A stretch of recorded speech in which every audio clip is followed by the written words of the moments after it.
All right, let me say good afternoon to everyone. Pleased to have Mayor Pro Tem Dave Martin with me and Councilmember Carla Cisneros out of District H. Dr. Purse is going to be testifying before the Texas Senate Committee, and so I think he's getting ready to testify now virtually, so he's going to be tied up. Director Williams is with us today. Can speak to and answer questions as it relates to the vaccine and the distribution of the vaccine. And then Melinda Little is here with Comcast, the Government Affairs Director for Comcast, and we'll be making an announcement as it relates to them a little bit later on. And Janice Sparks with the Council Area Agent is also here. Where's Janice? There she is. It's right there. Let me just say for today, the Houston Health Department is reporting, Chief Pena with the Fire Department, and Gabe Caceres with the Mayor's Office with People with Disabilities. The Houston Health Department today is reporting 403 cases of COVID-19, bringing the total case count for the city of Houston to 101,300. We went over 100,000 this weekend. And today we're adding 403. The total number of deaths is increasing by 2. Those are 2 persons who have died as a result of COVID-19. And that brings our total count in terms of people dying from this virus to 1,467. And so you can't just look at any one day. You almost have to look at these numbers that we are reporting over several days, a week or two, to kind of get a good read, because as you know, yesterday the city reported over 1,300 cases, and today we're reporting 403. I also think it's important to note that over the weekend, I mentioned the number we reported over the weekend. We're also seeing the trends and monitoring things very, very closely. We do anticipate that the numbers will probably be inching up even more in terms of our reporting as we see the effects of the post-Thanksgiving Day situation. So we will see what those numbers will indicate. As we approach the Christmas holidays, Hanukkah, Kwanzaa, again, want to remind people to be very careful in terms of their interactions and to minimize their presence in large gatherings. And I'm also encouraging people who would normally hold their Christmas receptions, Christmas parties by companies and organizations. I would strongly ask that you dispense with those this year and find other ways of celebrating these holidays outside of these big holiday parties and those receptions. Those are just candidates for community spread, and so I will ask that you not do them this year. Today, the Houston Health Department is reporting its latest positivity rate of 8.8%. Last week, we reported 8.4%. This week is 8.8%, and again, this rate is a 14-day moving average and fluctuates daily as new testing data is received. So again, today is 8.8%, and I'm asking that we do everything we can to blunt the trajectory, upward trajectory.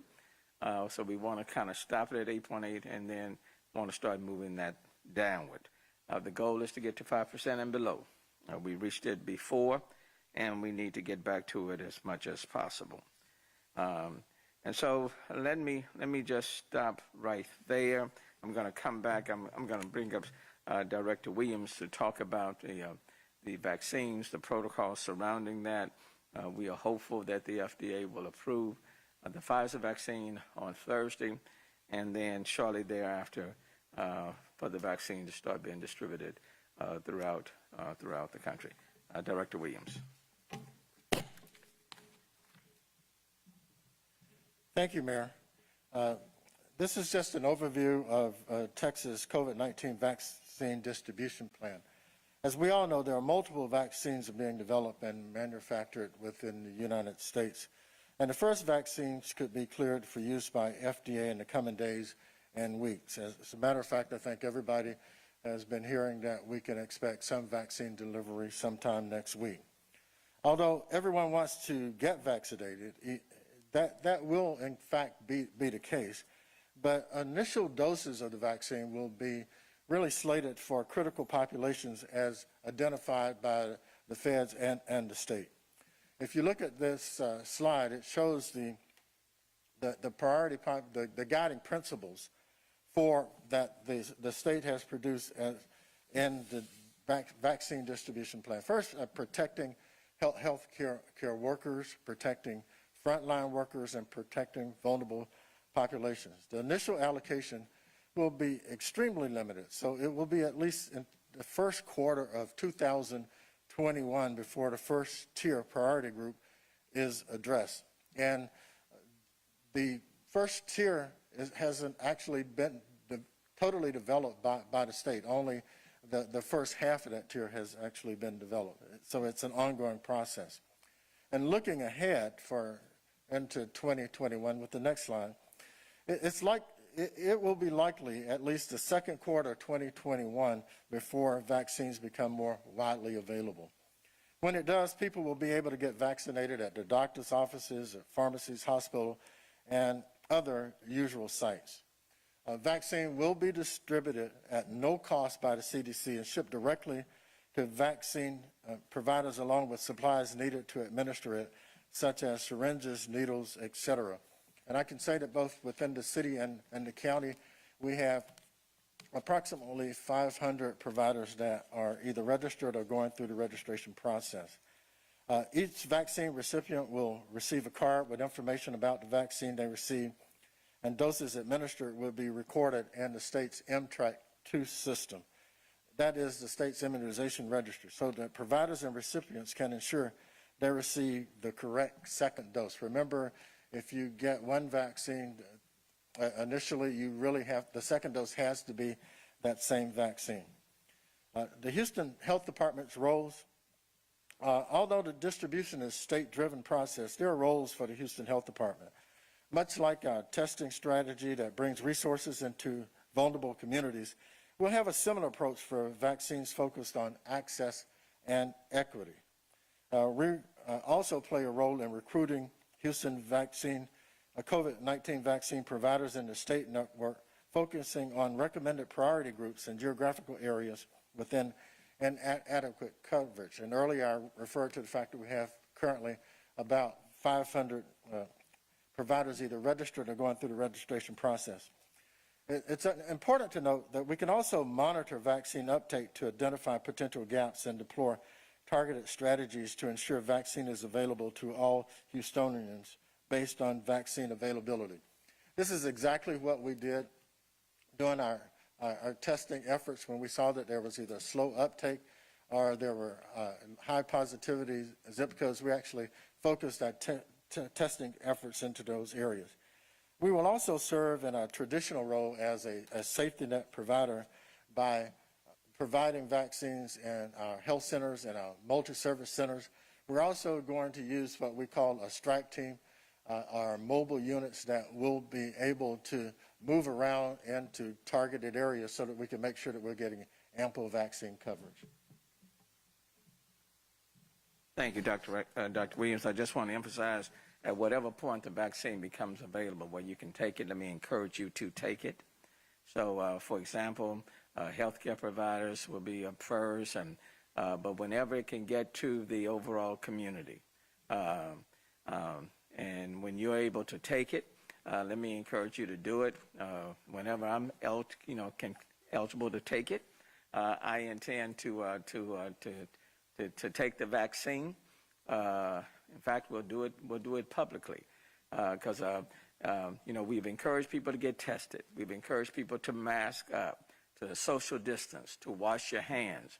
Well, now we're adding another component to it, and that is we're encouraging people to get vaccinated. to get this vaccine.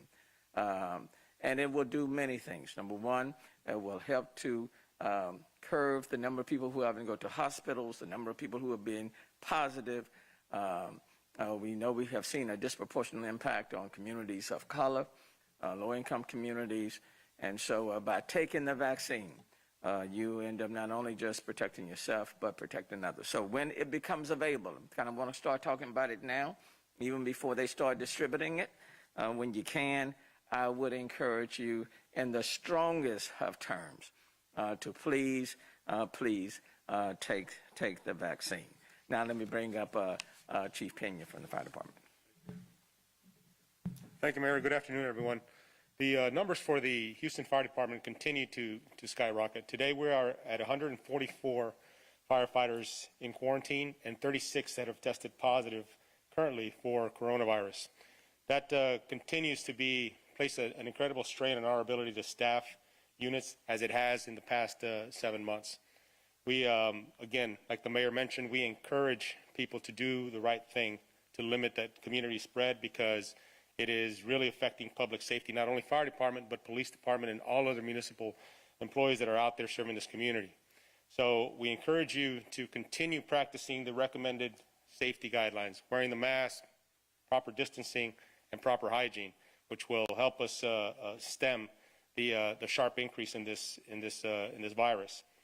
In regards to the occupancy task force, Saturday to Sunday in those 24 hours, we responded to 105 complaints for occupancy. Again, what we're seeing is a tremendous number of people in these businesses.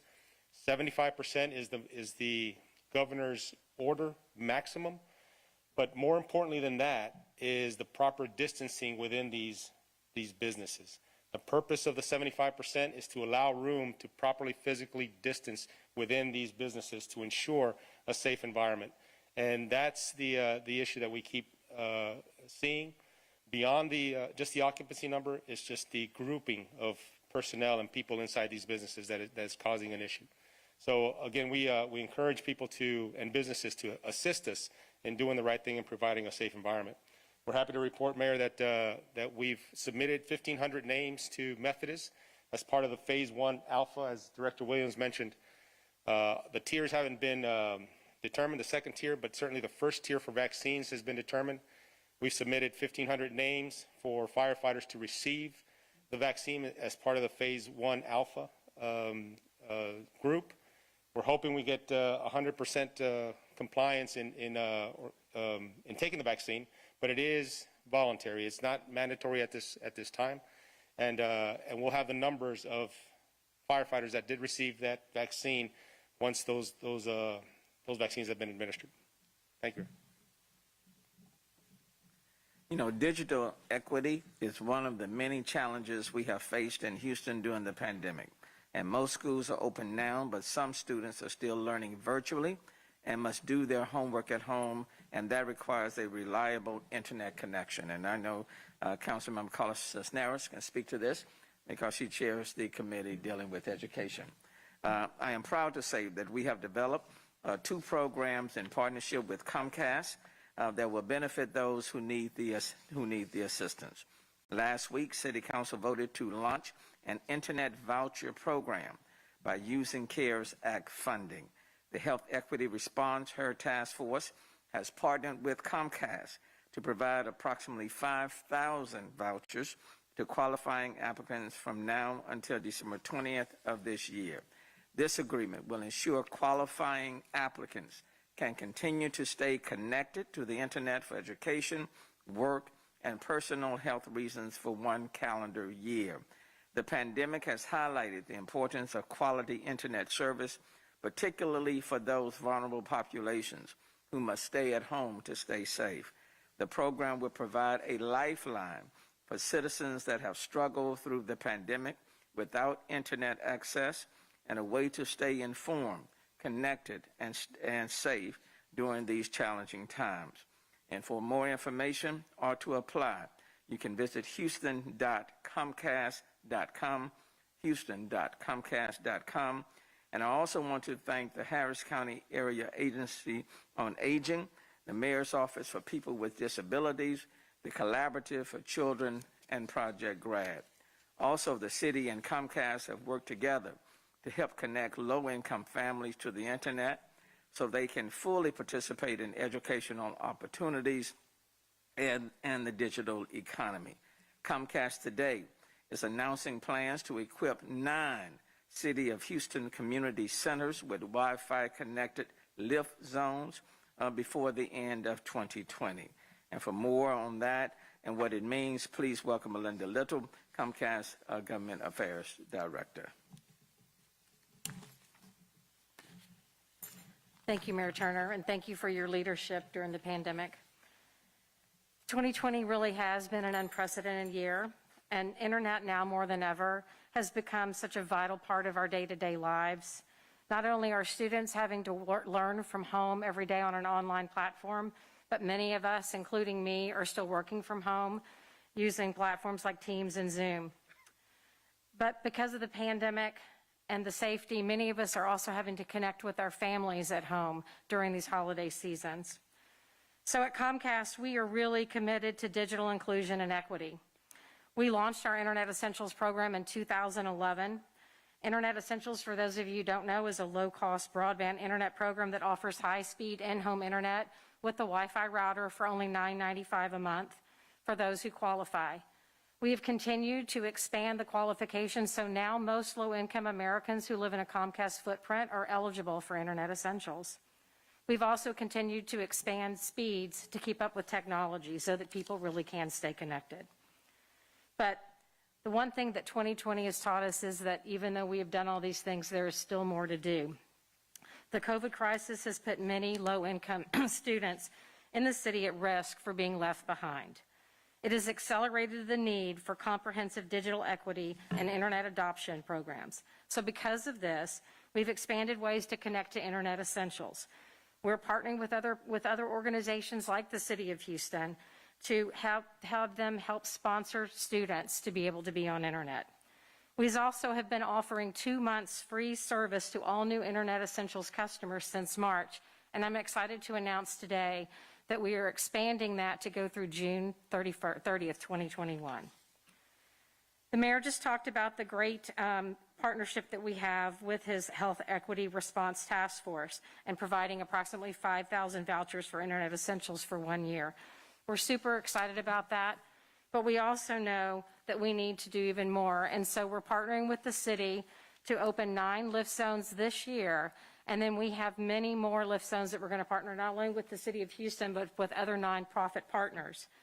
These lift zones are facilities that are designed to provide safe space for children to come and do their online learning if, for whatever reason, they don't have at-home access to internet, or like me, just want to go somewhere else to do their work for a while, but it will be safe.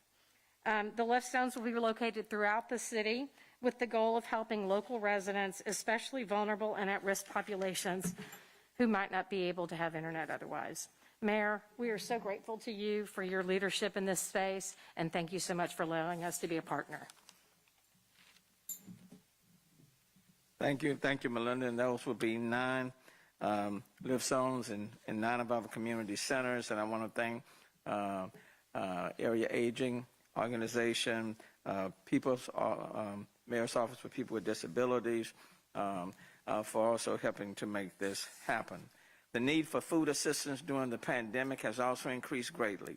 Over the weekend, I was out helping with a food distribution hosted by Mosque 45 in the 3rd Ward. But nearly every day in this city, organizations are working to meet the needs of families facing food insecurities because of a job loss or illness as a result of the pandemic. On Wednesday, this coming Wednesday, City Council will vote, Councilmember Cisneros, Mayor Pro Tem, on $2,036,000 in CARES Act funding for the Houston Food Bank to meet the demand for food assistance due to COVID-19.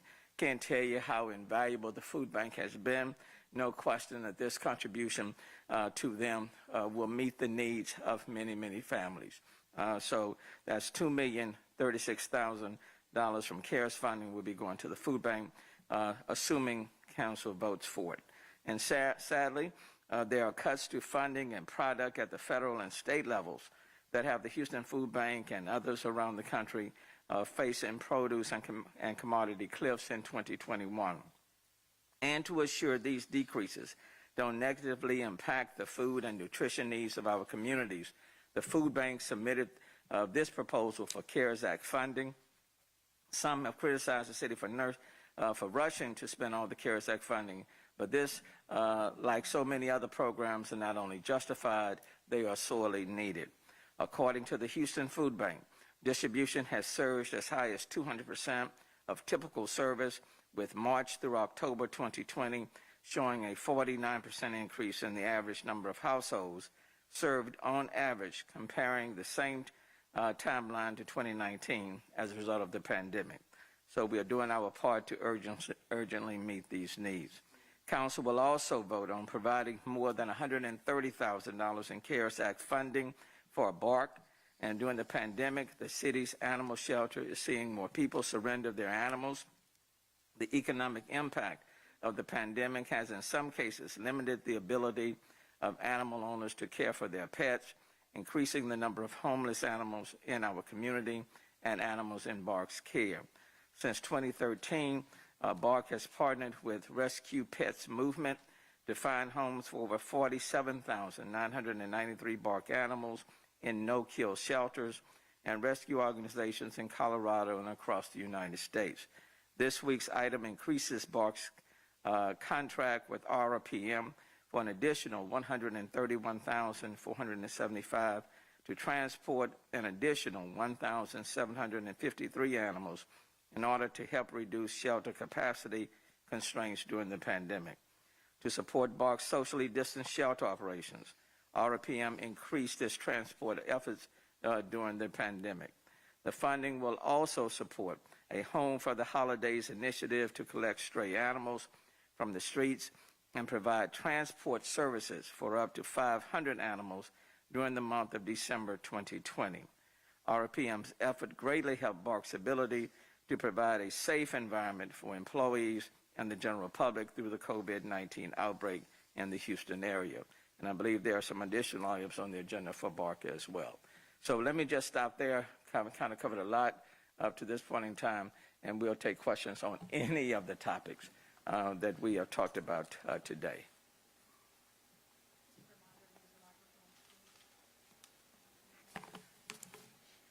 Steve Williams is back? Yes. Okay.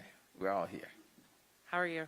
I'm doing Questions? fine. How you doing? Good to see you. Thank you. So first question we have from us, KTRK. Yesterday, this might be for Chief Banya. Is he still here? Okay. Yesterday's fatal crash on 59 at BeachNut, HFD Union is saying that staffing issues led to delayed response. I know you spoke with Shelley about this a little bit yesterday, but any comment in particular about this issue? Well, I'm glad you brought this up. So it gives me an opportunity to speak directly to the media. The goal is always to staff 100% of the units that we have available. We are in this situation, mainly, we are 220 firefighters below our optimal staffing level.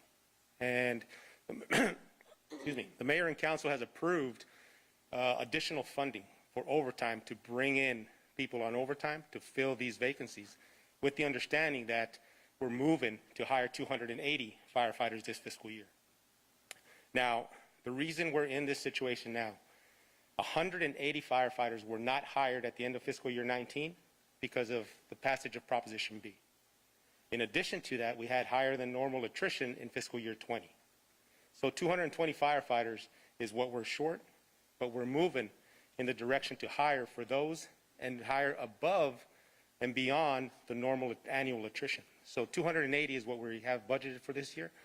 And again, the goal is to staff every apparatus that we have in service. We have maintained every fire station open. Every ambulance is staffed every day, and every fire engine that carries water to extinguish fires is staffed every day. If we have a shortage of firefighters, of personnel not available for whatever reason, we mentioned about 140 are out of service right now for quarantine. They're not available for staffing. If we have a shortage of firefighters, then we start idling or browning out ladder companies, so we can keep the majority of the other units in service. Our primary service demand is EMS. So all our ambulances are in service, and all our fire engines are in service. And that's the goal, is to maintain those units in service to be able to service the need in this community. And Chief Pena, I know you said that you guys had 105 occupancy complaints between Saturday and Sunday. What was the outcome in these situations? Those occupancy complaints were responded to by our inspectors, and the situation was resolved on site.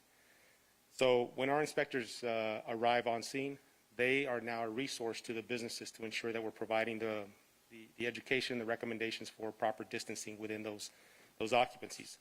The management in these businesses has been very receptive and compliant with assisting us in achieving those ends. Those that have not complied, then the only recourse we have at this moment is to refer those businesses to TABC. And TABC now takes the administrative steps that they need to take to ensure compliance with the governor's order. When you say that the owners have been open to resolving, are you seeing an issue where they are pushing people out to get back to the proper occupancy, or? It's not so much so when they're over occupancy, yes. What we'll do, especially if they're over the 100% occupancy, is we call dump the business. So put everybody out and then reload it with the proper number. We're not seeing so much an excess in people over the occupancy. What we're seeing is the lack of proper distancing within the business. And that's where the management has been very accommodating and assisting us to resolve the issue. And this is maybe for you, Mayor. Any update on cases since Thanksgiving week? Are we starting to see a spike just yet in hospitalizations or the positivity rate? I think you're going to start seeing that like this week and into next week. Okay. I noticed yesterday when I gave the number of more than 1,300, you could start seeing the beginning of the post-Thanksgiving Day celebration, so to speak. But I think, and hopefully we won't. Let me just put it that way. Let me be optimistic. Hopefully we won't. But to the extent we are going to see a surge, then I think you're going to start seeing it in the numbers being reflected this week and next week. And we have a couple questions from KHOU. Is the city considering requesting extra help from outside doctors and nurses or the military? At what point would you do so? I assume that they're talking about with vaccination distribution. Yes, as I said earlier, we're going to use a strategy very similar to the strategy that we use for testing. As you know, with testing, we were able to tap into both federal and state resources for that. And so that is an option. We're thinking that we won't need to go there probably until the spring. And then also, is the city involved in providing security to vaccines as they arrive and travel from the airport to hospitals? I don't know the answer to that. And then we have a couple of questions from Fox. Is contact tracing for you, Mayor, still taking place in the city of Houston? Are only some cases traced? What challenges are officials facing when it comes to contact tracing, if it's still something like We're continuing to engage in contact tracing. My boss told me last week that we could not reduce the capacity for contact tracing after December the 30th. And so we have grant dollars that we're going to tap into to ensure that we maintain the current capacity for contact tracing. The contact tracing program is vital to us managing this virus. It is vital. And right now we have close, 400 contact tracers. Even though the CARES funding is supposed to be appropriated and expended by the end of December, I will tell you up front is that I'm reserving a small contingency of that 405, about $10 to $12 million, just to make sure that we have enough for contact tracers, for our homeless population that's in our COVID shelters so that they can continue, not knowing when the federal aid, additional dollars will be coming. I don't want there to be any stoppage or any reductions in our contact tracing programs or testing programs or the assistance that we're providing to the homeless population. So I am going to reserve a small portion of that 405 as a contingency to ensure that those programs continue past December 31st. Thank you, Mayor. So no reduction in our contact tracing program. Hi, questions from KPRC. Given the numbers and the fact that they are increasing, it's quite alarming. You just talked about the 8.8 positivity, an increase from last week. You wanted it at 5. The Texas Medical Center says the reproduction rate is now at 1.4 anytime it's over 1, really bad, and that's up from 1.1 last week. I mean, these numbers are not good. What are you going to do? You talked about a curfew. At what point do you do more, can you do more than just telling people to distance, to not gather for Christmas, for Hanukkah, for other holidays coming up, because these numbers are going up? And is this the Thanksgiving bump, or have we not even seen that yet? I don't know if we've seen the Thanksgiving bump yet in its, let's say, totality. I'm sure some of those numbers are embedded in the numbers that we reported on yesterday, and may be embedded in even the numbers that we are reporting today. Certainly between this week and next week, we are going to see whatever surge is going to come from the extended Thanksgiving holidays. You know, I continue to look at all of the numbers in their totality, not just individually. And just like you said, the R rate went up to 1.4, which indicated there is community spread. But at the same time, if you look at the number of people in our hospitals today, that number has come down from slightly under 1,200 to under 1,100. Still looking at the numbers that are in our ICUs, we're still in phase 1, and we're not in a surge right now. So kind of looking at all of those numbers. During June, July, and August, the number of people in our hospitals as a result of COVID-19 was about 2,400. So as of this morning, that number is a little under 1,100.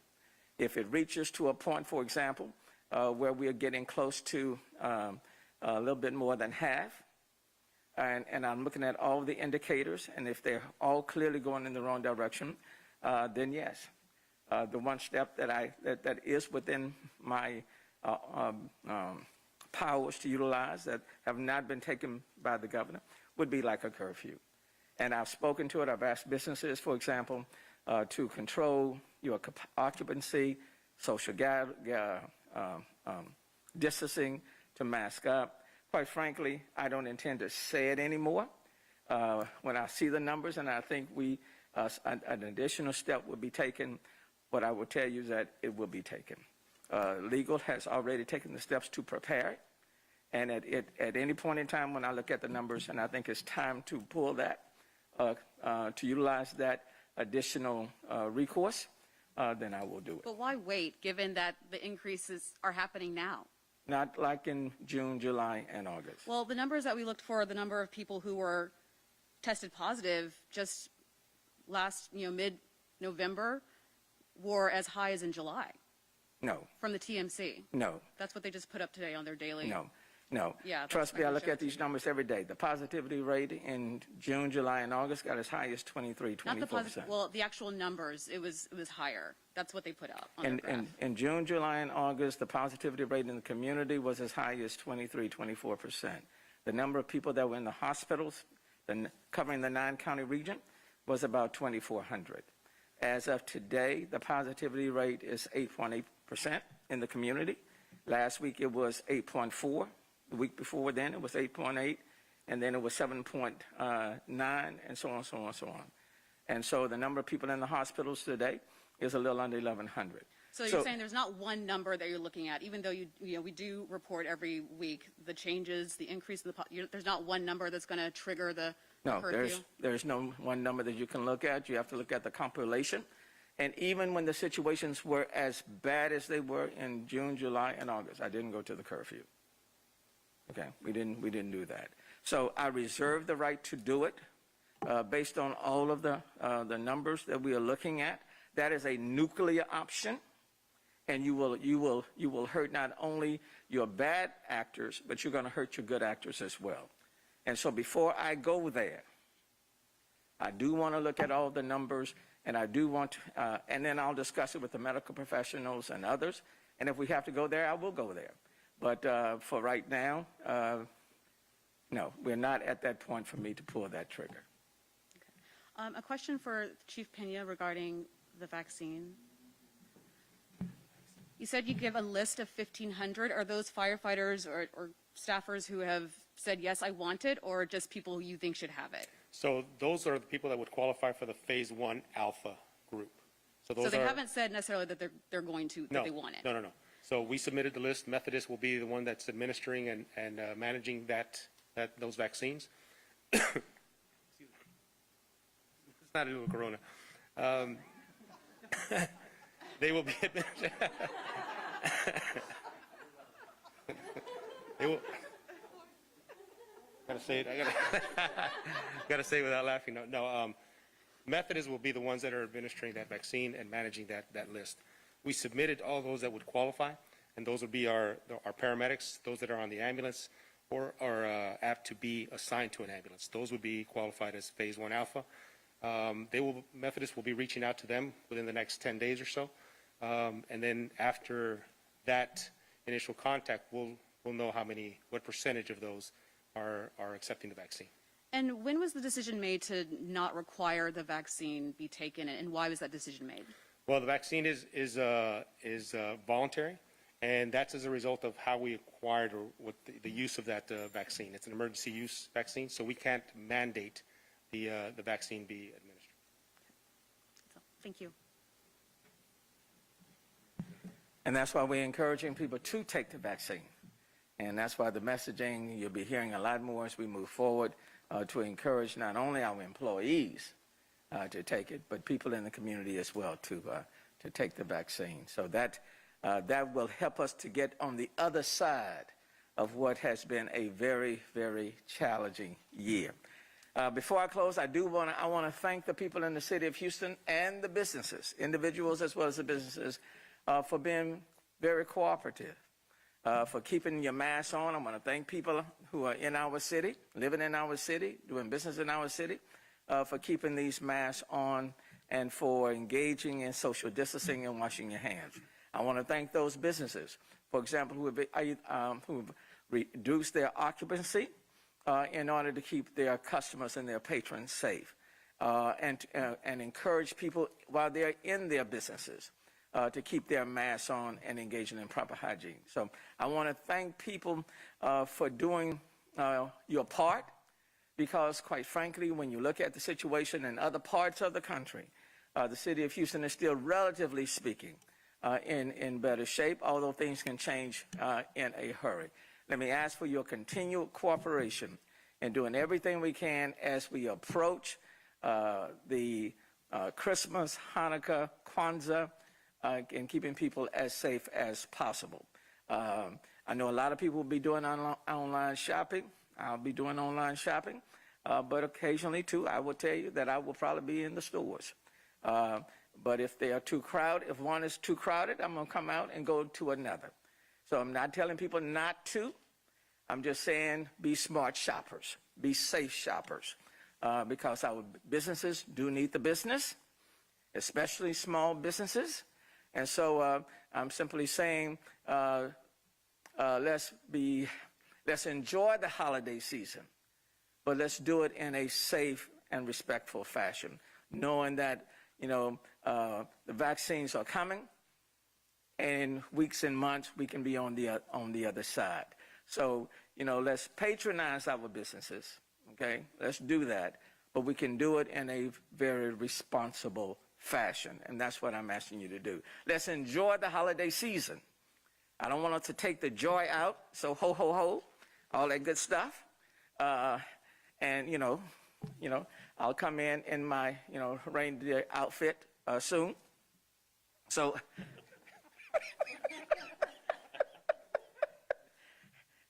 with all my elves. So let's be festive, let's enjoy it, let's bring down the stress level, and again, be mindful of the road rage. And what I mean by that, don't get into an argument with people who are driving. No arguments, please. I would not argue with anybody. So too much road rage, bring the decibel down, and then have a safe and enjoyable day. Thank you all so very much. Appreciate it. See.